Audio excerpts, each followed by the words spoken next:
Aux enchères à Drouot, un cadeau de mariage royal. On a retrouvé des dessins d'un architecte qui s'appelle William Chambers, qui était l'architecte en chef du roi George III.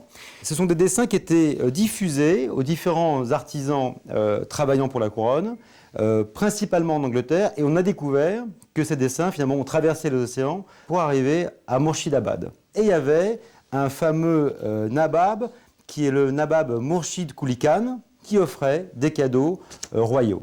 Et comment le candélabre se retrouve-t-il en France? Une provenance de la famille de Polignac par descendance.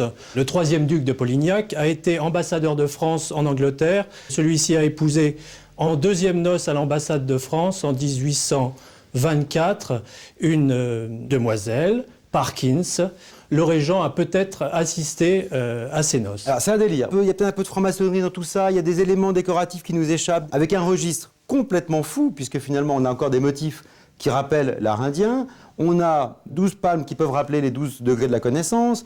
Bon, les bras caractéristiques, au même titre que ces pleureuses et ces griffons des registres décoratifs anglais. Ce tout petit détail qui renvoie à un décor indien, un turban stylisé et un sceptre qui écrase un serpent qui rappelle le pouvoir qui écrase le mal.